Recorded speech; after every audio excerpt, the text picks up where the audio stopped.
Vamos abrir a palavra de Deus no capítulo 13 da segunda carta aos Coríntios, versículos de 1 ao 6. É esta a terceira vez que vou ter convosco. Por boca de 2 ou 3 testemunhas será confirmada toda a palavra. Já anteriormente o disse, e segunda vez o digo quando estava presente. Mas agora, estando ausente, o escrevo aos que antes pecaram e a todos os mais, que se outra vez for, não lhes perdoarei. Visto que buscais uma prova de que Cristo fala em mim, o qual não é fraco para convosco, antes é poderoso entre vós. Porque ainda que foi crucificado por fraqueza, vive contudo pelo poder de Deus. Porque nós também somos fracos nele, mas viveremos com ele pelo poder de Deus em vós. Examinai-vos a vós mesmos, se permaneceis na fé, provai-vos a vós mesmos. Ou não sabeis quanto a vós mesmos que Jesus Cristo está em vós, se não é que já estáis reprovados?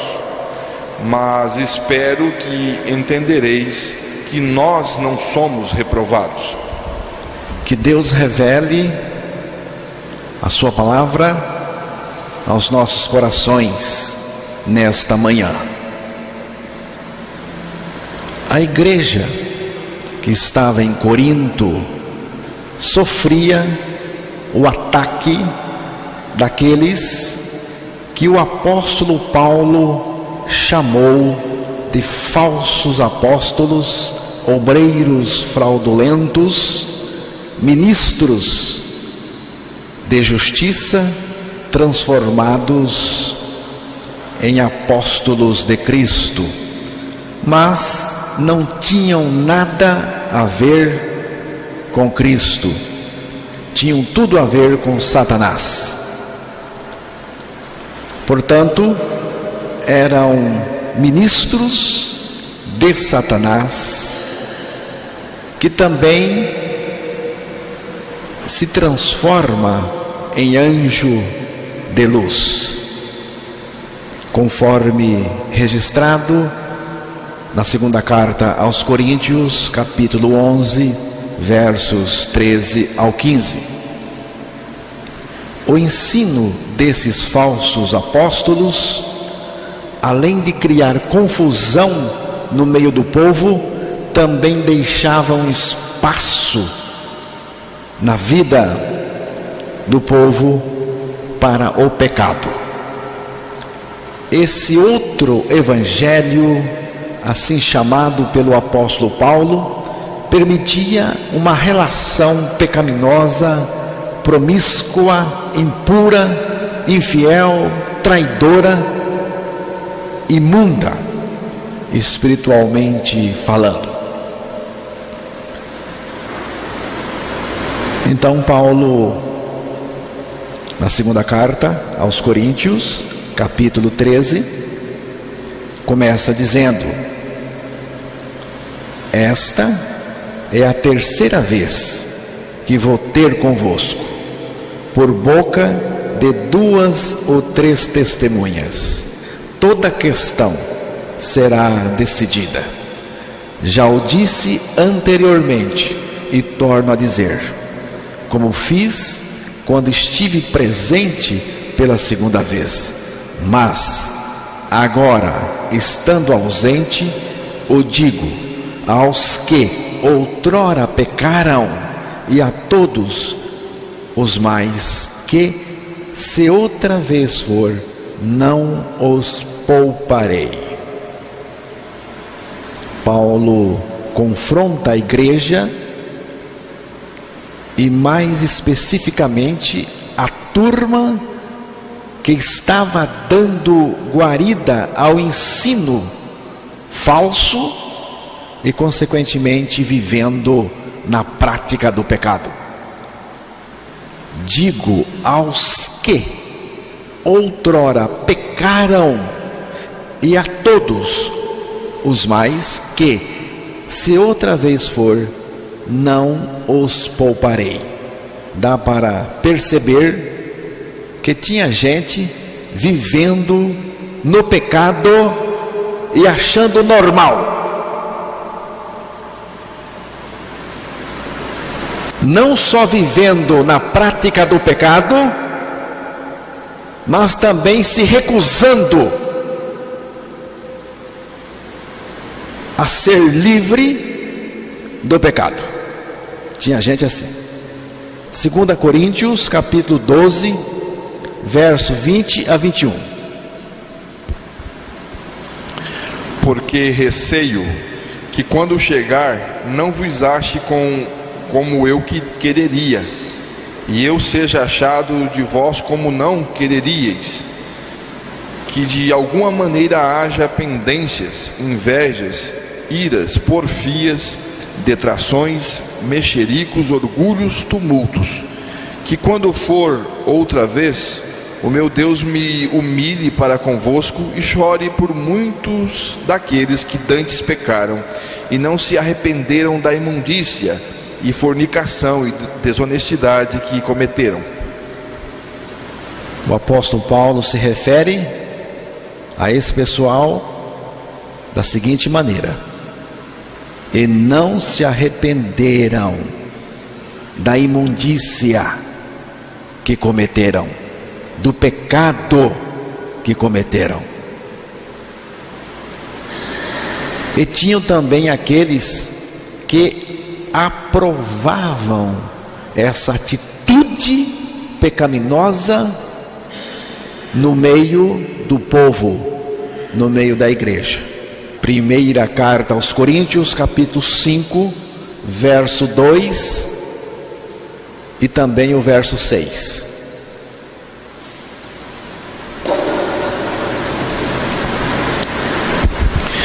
Estais ensoberbecidos e nem ao menos vos entristecestes por não ter sido dentre vós tirado quem cometeu tal ação.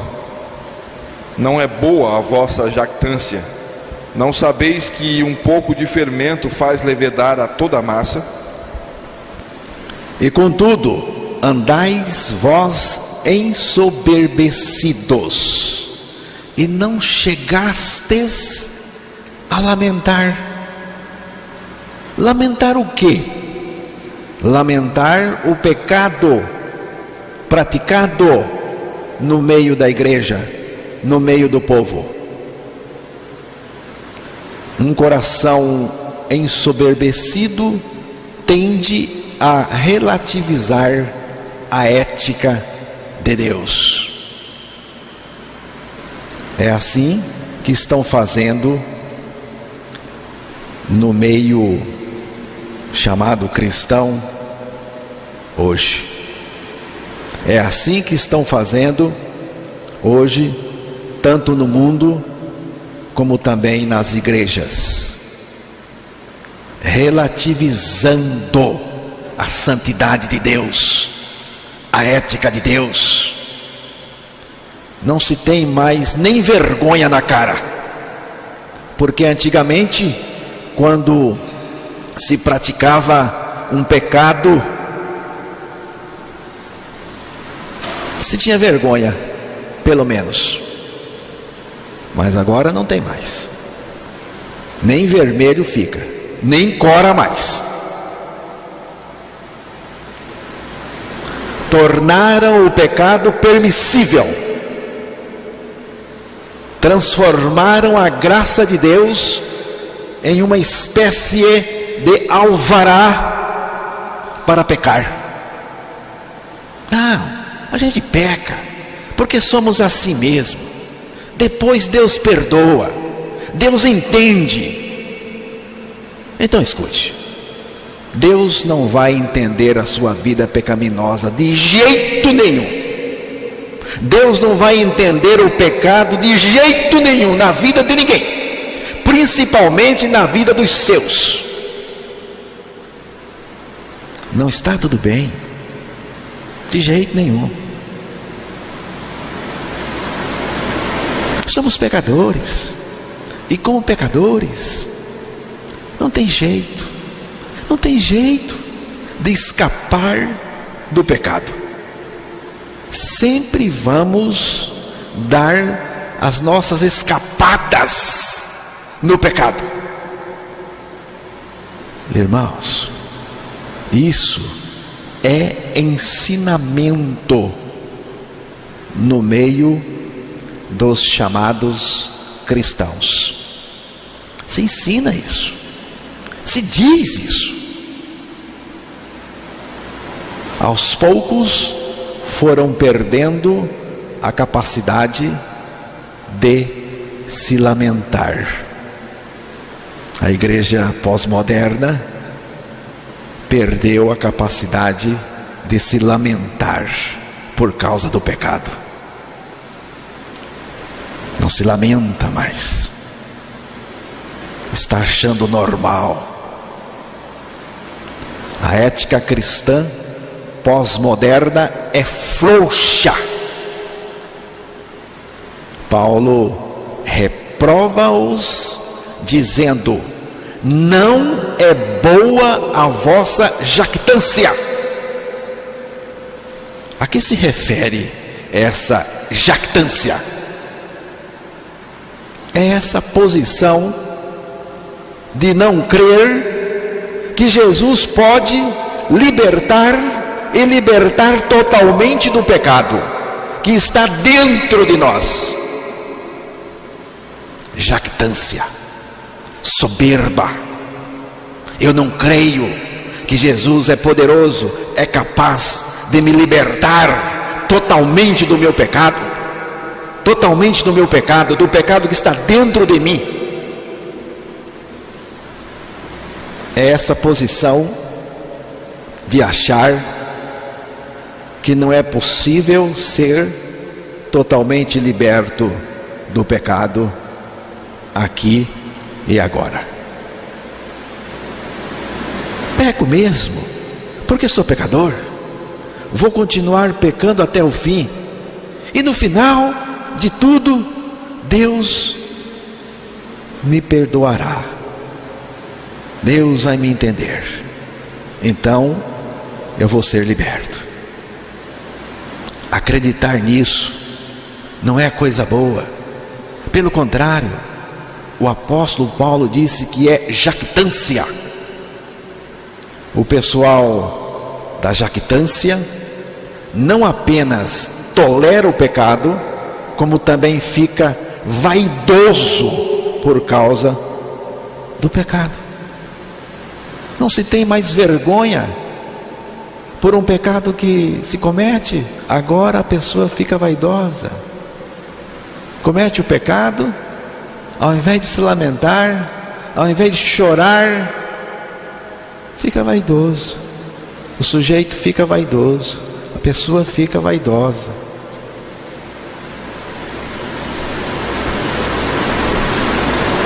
É uma jactância contra o Filho de Deus, que de fato nos liberta. Se pois o Filho vos libertar, verdadeiramente sereis livres. Mas é uma libertação verdadeira. Tem libertação aqui e agora. E libertados do pecado, fostes feitos servos da justiça. Romanos capítulo 6, verso 18. Porque quando éreis, não somos mais, quando éreis servos do pecado, estáveis livres da justiça. Romanos capítulo 6, verso 20. Mas agora, libertados do pecado e feitos servos de Deus, tendes o vosso fruto para santificação e por fim a vida eterna. Romanos capítulo 6, verso 22. Mas agora, não é depois, não é no final, não, senhores. A palavra do Senhor diz que é agora, mas agora, neste instante da nossa vida. Mas agora, libertados do pecado e feitos servos de Deus. Nós que estamos mortos para o pecado, como viveremos ainda nele?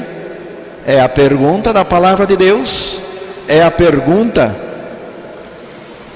do apóstolo Paulo. Nós que estamos mortos para o pecado, como viveremos ainda nele?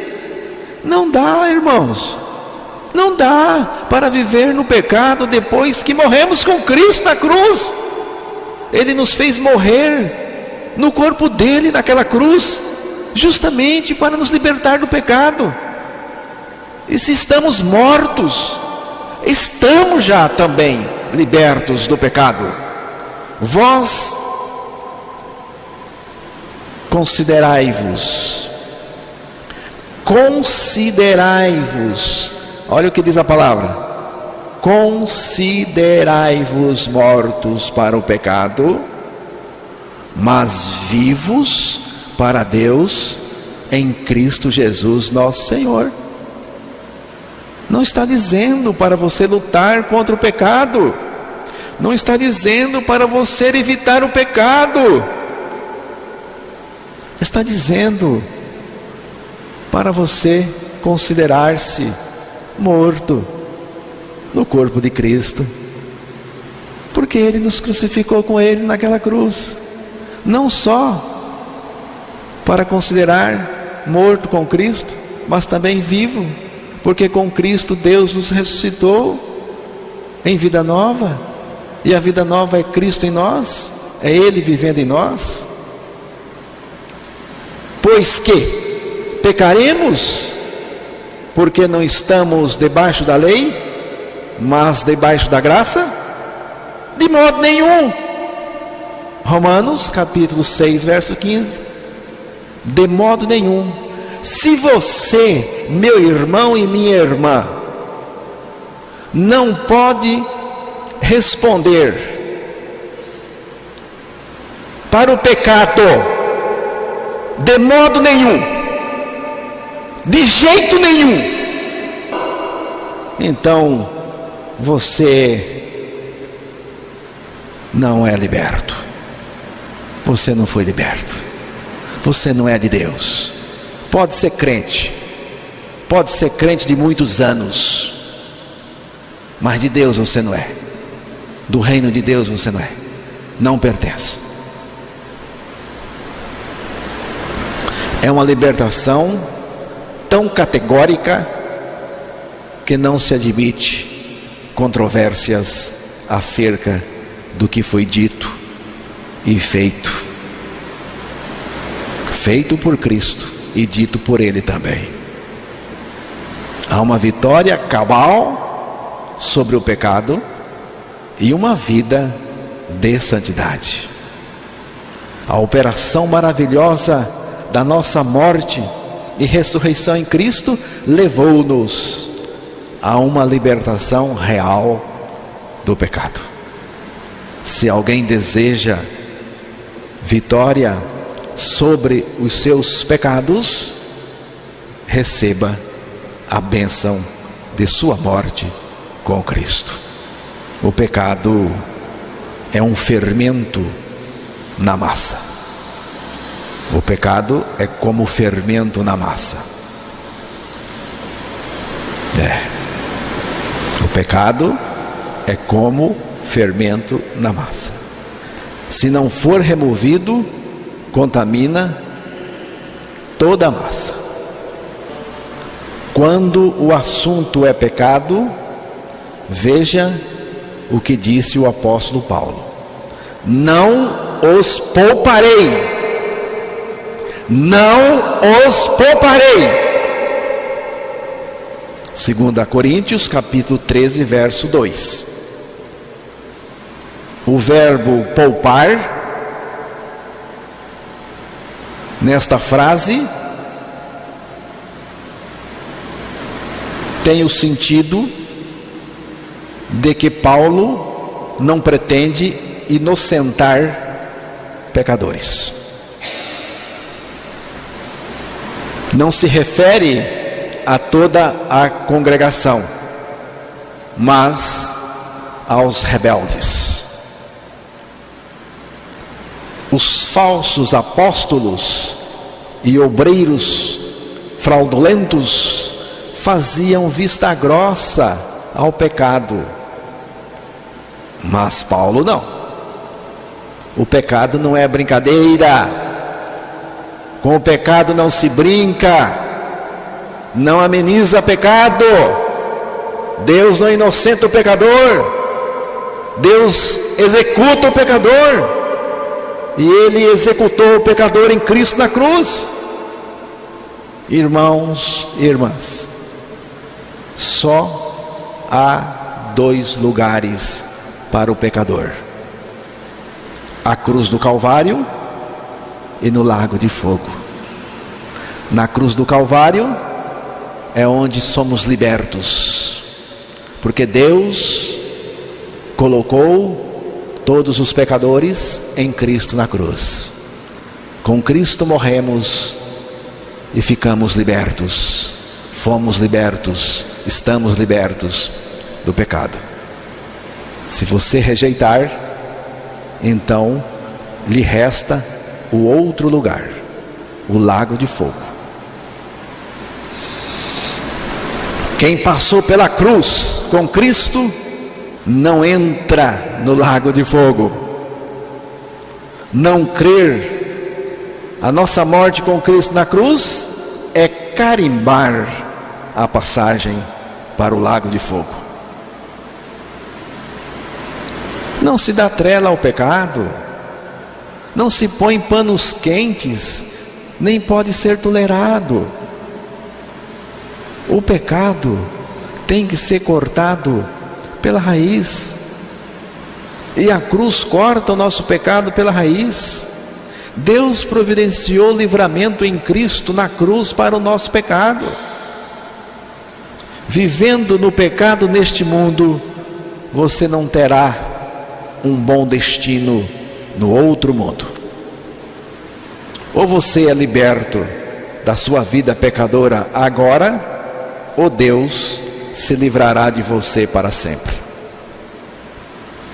Não espere um bom destino da sua vida pecadora.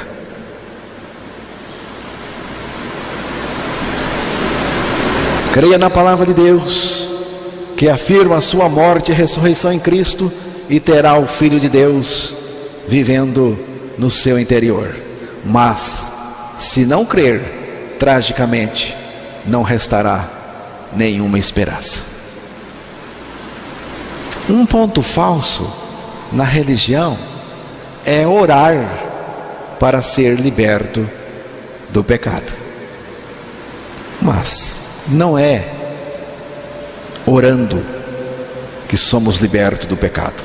Não é orar para ser liberto do pecado, mas crer para ser liberto.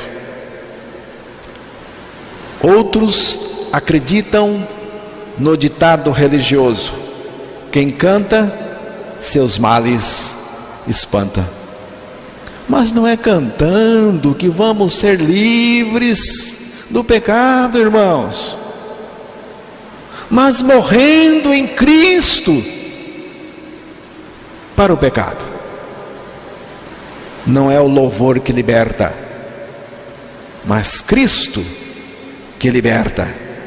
E Ele me liberta, me crucificando com Ele. Depois Deus me ressuscita com Cristo, para Cristo viver em mim a sua vida justa e santa. Não é indo para o joelho, mas para a cruz, por meio da palavra. Ir para o joelho é uma coisa boa. De joelho significa dependência de Deus. Depender de Deus. Não é ajoelhar fisicamente o tempo todo. É uma atitude ajoelhada do nosso coração. Estamos ajoelhados em nosso coração diante da presença maravilhosa de Deus. Estamos diante dele assim. Mas também podemos nos ajoelhar fisicamente. Não para fazer bonito, não para exibir ao povo, mas no quarto secreto, no lugar secreto. Mas não é indo ao joelho que eu sou livre do pecado. Somos libertos do pecado na cruz, irmãos. Na cruz. É lá. Aí o povo, os pregadores resolveram renegar a mensagem da cruz. Quando fala por cima, de qualquer jeito, então não vai ter mesmo libertação.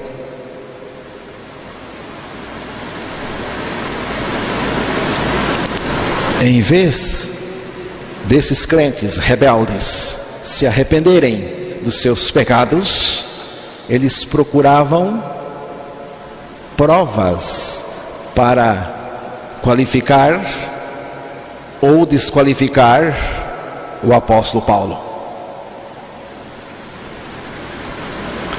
Posto que buscais prova de que em mim Cristo fala, o qual não é fraco para convosco, antes é poderoso em vós, porque de fato foi crucificado em fraqueza, contudo vive pelo poder de Deus, porque nós também somos fracos nele, mas viveremos com ele para vós outros pelo poder de Deus.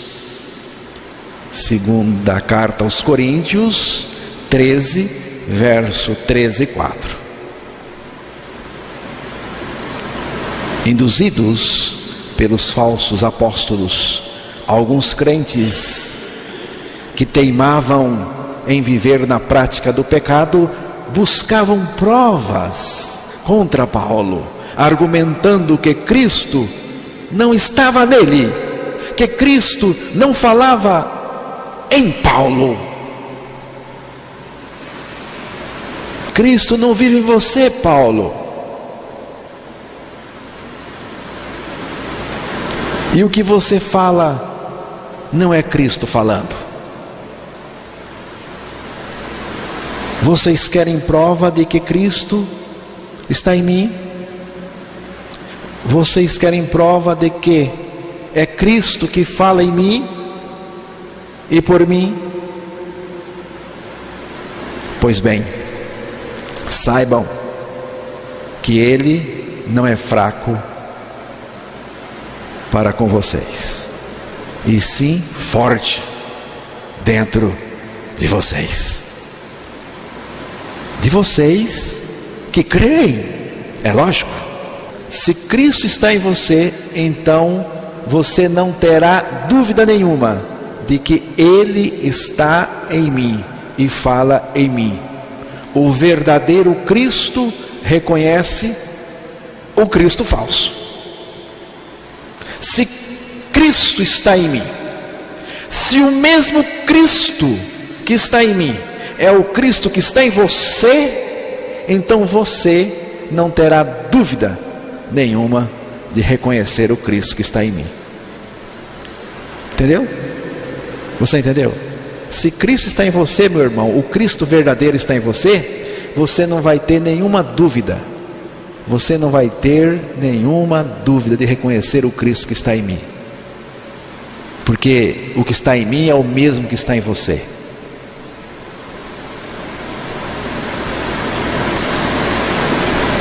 Paulo apresenta Cristo como aquele que foi crucificado em fraqueza, mas vive pelo poder de Deus.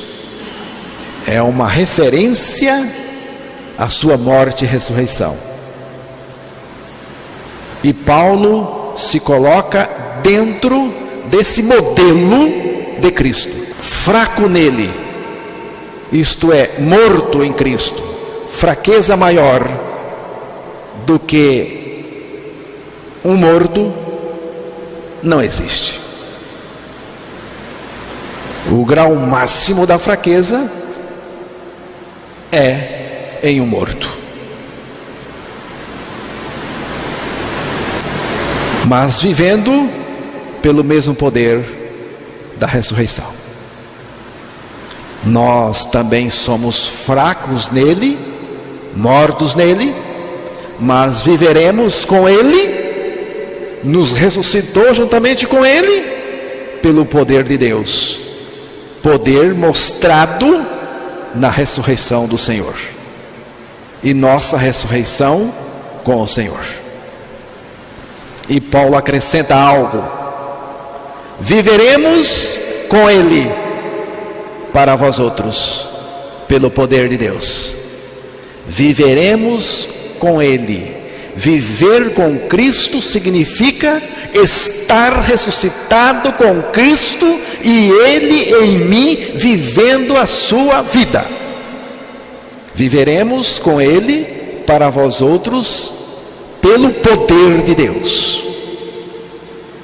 O poder que me move a viver, trabalhar, pregar, é o poder de Cristo em mim.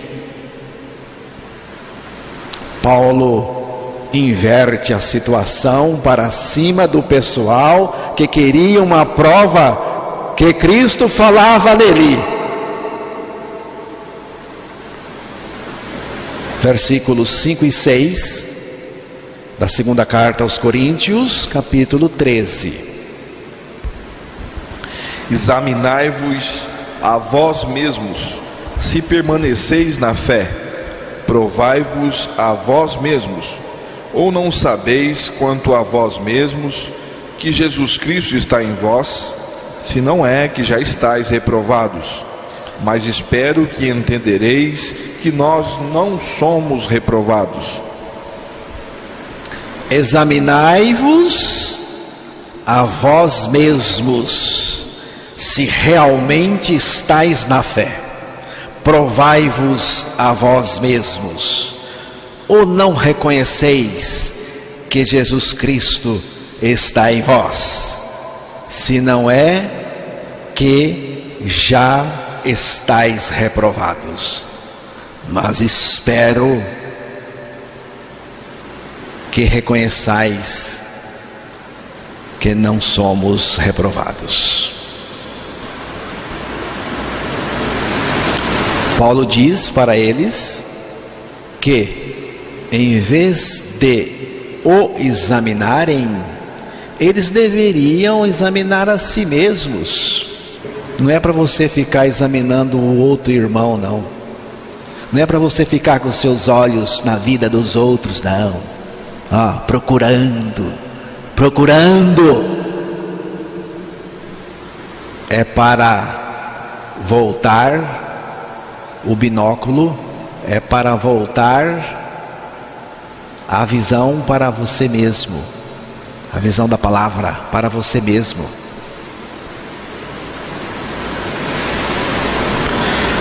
O exame aprovado da fé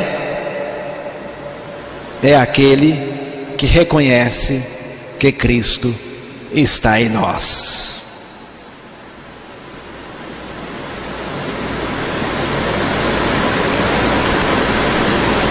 O que você acha daquela pessoa, irmão Carlos?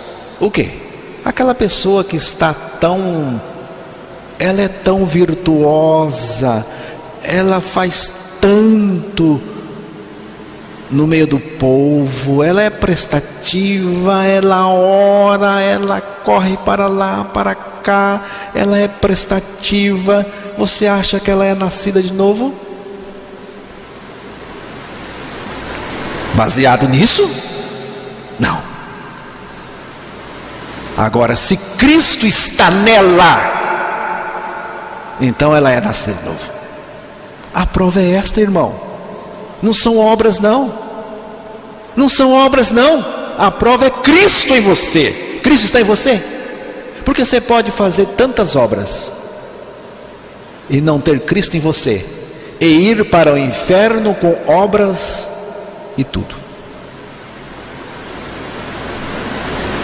Fé só é fé quando é na pessoa suficiente de Cristo em nós. Onde está Cristo? Onde Cristo está? Ele está no interior daquele que crê. O que realmente interessa para a fé é onde Cristo está. Onde Cristo está? Ele está no meu interior, porque eu estou crucificado com Cristo e vivo não mais eu, mas Cristo vive em mim. Não podemos andar com segurança sem a pessoa de Cristo revelada no nosso interior. É possível estar na fé sem que Cristo esteja em nós? Não.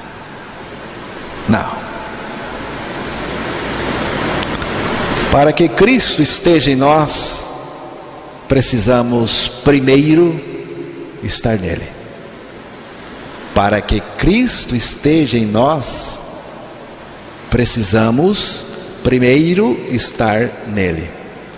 Naquele dia conhecereis que eu estou em meu Pai, e vós em mim, e eu em vós. João capítulo 14, verso 20.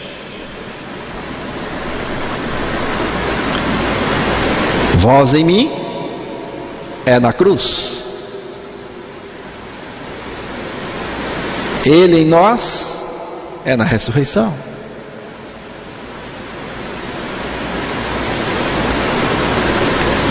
Nós em Cristo é na cruz.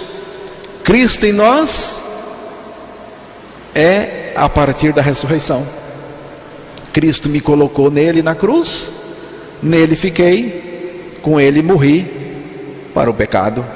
Depois disso, Deus nos ressuscitou com Cristo, conforme Efésios capítulo 2, verso 6. E a partir da nossa ressurreição com Cristo, Ele está em nós, vivendo a sua vida ressurreta, justa e santa. É necessário submeter-nos à prova da fé. E a prova é esta: Cristo está em nós. Se Cristo não está em nós, já estamos reprovados por Deus. É o viver de Cristo em nós que conta para Deus. O resto é firula religiosa. Por mais bacana que seja o viver de uma pessoa, ela será sempre reprovada diante de Deus, porque o que nos aprova diante de Deus é Cristo em nós. Portanto, faça a verificação em você mesmo. Você está crucificado com Cristo? Cristo está em você? Cristo vive em você? O apóstolo Paulo responde de forma categórica: Cristo vive em mim. Eu também, pela graça de Deus, mediante a fé na palavra de Deus, respondo: estou crucificado com Cristo, e vivo não mais eu, mas Cristo vive em mim. E você, o que responde? Espero que você tenha sido aprovado na fé. Paulo esperava que aqueles irmãos que estavam julgando o apóstolo fossem aprovados na fé por Deus, e que Cristo estivesse neles vivendo. Irmãos, que coisa maravilhosa! Que maneira de reagir àqueles que nos julgam. Você está me julgando, você está achando que Cristo não vive em mim, você não está gostando de mim, você está batendo em mim, e eu aqui estou desejando que Cristo esteja em você. É assim o nascido de novo. Cristo, nosso Deus, já viveu do nosso lado, no nosso meio, próximo de nós, mas agora Ele está em nós, vivendo a sua vida. Já estou crucificado com Cristo e vivo não mais eu, mas Cristo vive em mim. Cristo, poderoso em nós. Cristo é o Todo-Poderoso Deus vivendo em mim.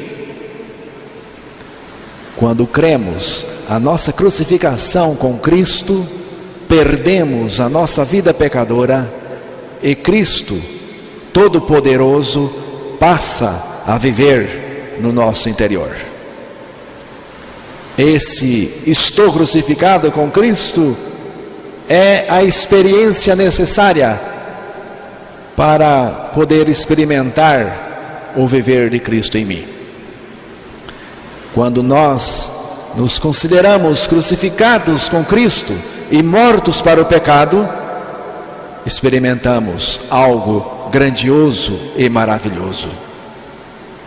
Não vivo mais, mas Cristo vive em mim.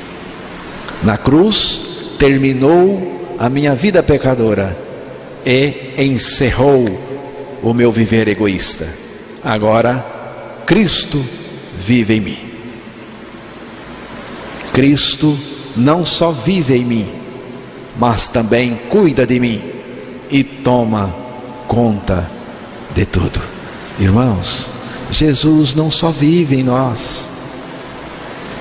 Sim, Ele vive, mas Ele também cuida de nós, cuida de tudo, toma conta de tudo. E agora?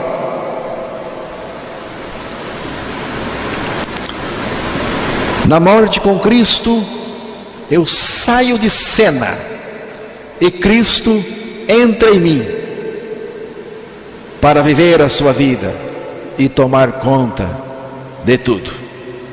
E agora?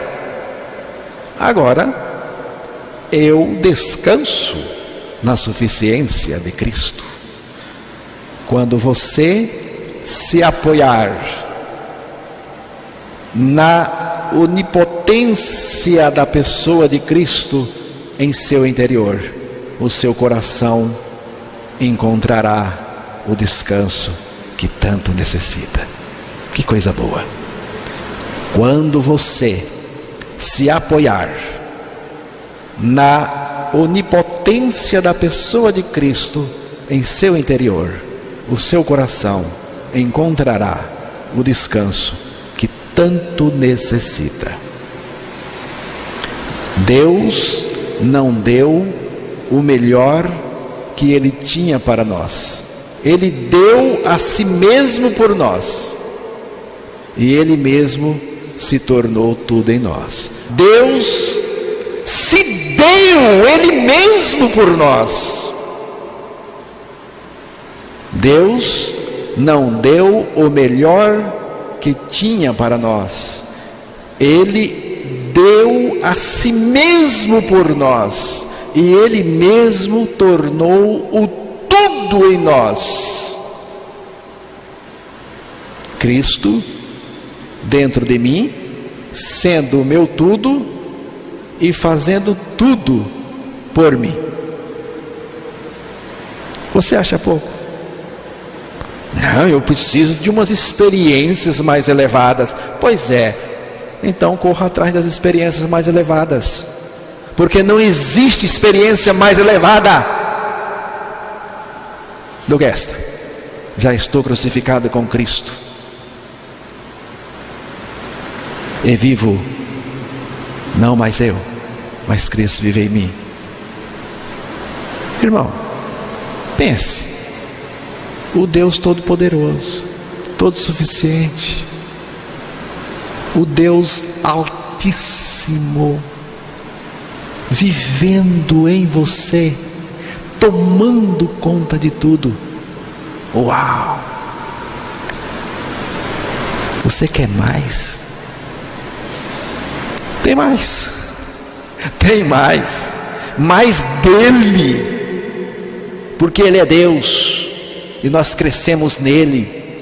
Você pode estar cheio da vida dele e ter mais desta vida a cada instante, porque Jesus é vida, e é vida em abundância, é vida cada vez mais, e mais, e mais, e mais, eternamente mais, e mais, e mais, e mais.